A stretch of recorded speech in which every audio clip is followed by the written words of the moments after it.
केंद्र सरकार और कॉकरोच जनता पार्टी के प्रतिनिधियों के बीच शुक्रवार को करीब 2 घंटे तक चली वार्ता के बाद दोनों पक्ष शनिवार को फिर बातचीत करने पर सहमत हुए।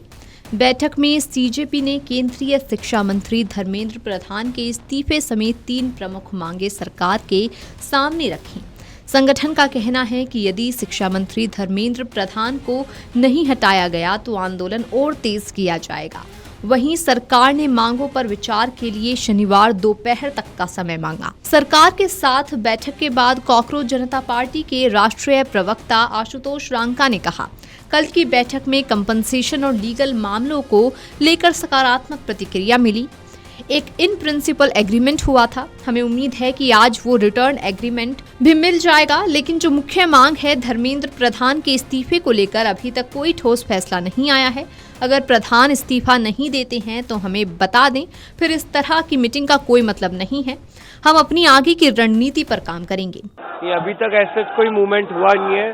कल की मीटिंग में कॉम्पनसेशन और लीगल केसेस को लेके पॉजिटिव आंसर आया था, इन प्रिंसिपल एग्रीमेंट मिला था। हमें उम्मीद है कि आज वो रिटर्न एग्रीमेंट भी मिलेगा, लेकिन जो मेन डिमांड है धर्मेंद्र प्रधान का इस्तीफा, उसको लेकर कभी तक कोई ठोस डिसीजन नहीं आया है।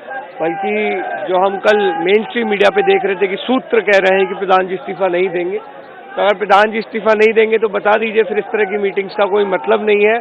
फिर हम जो है आगे की हमारी जो भी रणनीति रहेगी उस पर काम करेंगे। आप लोगों ने 2 दिन का अल्टीमेटम दिया था, कहा था कि फिर से हम एक कॉल करेंगे, इंटरनेशनल कॉल 20 जुलाई से कहीं बड़ी कॉल होगी, आप लोग भी तरफ से कहा गया। नहीं, बिल्कुल, अगर आप सरकार एकदम हट पर बैठी है, जब पूरे देश को सिर्फ धर्मेंद्र प्रधान का इस्तीफा चाहिए और आप कह रहे हैं कि इस्तीफा नहीं देंगे, वो तो आसान काम है। अरे भाई, आसान काम है तो आसान काम पहले करो, मुश्किल काम बाद में करना। लेकिन अगर सरकार इस तरह से अपना रवैया रखेगी तो फिर हमें भी टफ डिसीजंस लेने पे मजबूर होना पड़ेगा। एनटीए ने 47 अधिकारियों को ट्रैक किया है, आप लोग इससे खुश हैं? अब वो कौन से 47 अफसरों को सैक किया है, किस इंटेंशन से किया है, वो सारी डिटेल्स हमें देखनी पड़ेंगी। लेकिन हम अगेन जैसा कि बात कर रहे हैं, the ultimate accountability is with the education minister of this country, because he is directly responsible for all the paper leaks, all the students who committed suicide after NEET paper got leaked, तो उनको इस्तीफा देना पड़ेगा। और बाकी broader reforms को लेके हम लगातार बात कर रहे हैं। कल भी हमारी डेलीगेशन ने डिमांड चार्टर सरकार को सबमिट किया है, उस पर आप बिल्कुल काम करिए, उस पर तो हम आपके साथ हैं। सरकार द्वारा एनटीए के 47 अधिकारियों को बर्खास्त करने पर उन्होंने कहा, हमें बहुत सारी डिटेल्स देखनी होंगी, लेकिन हम फिर से वही बात कह रहे हैं कि आखिरी जवाबदेही शिक्षा मंत्री की है, क्योंकि वे सभी पेपर लीक और नीट पेपर लीक के बाद आत्महत्या करने वाले छात्रों के लिए सीधे तौर पर जिम्मेदार हैं। उन्हें इस्तीफा देना होगा। हम लगातार दूसरे बड़े सुधारों पर चर्चा कर रहे हैं।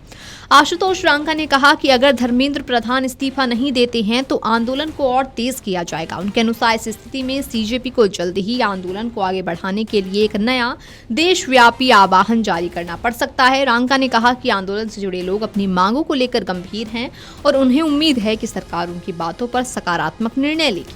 उन्होंने ये भी संकेत दिया कि आगे की रणनीति सरकार की प्रतिक्रिया और बातचीत के नतीजों पर निर्भर रहेगी। Video desk amarujala.com।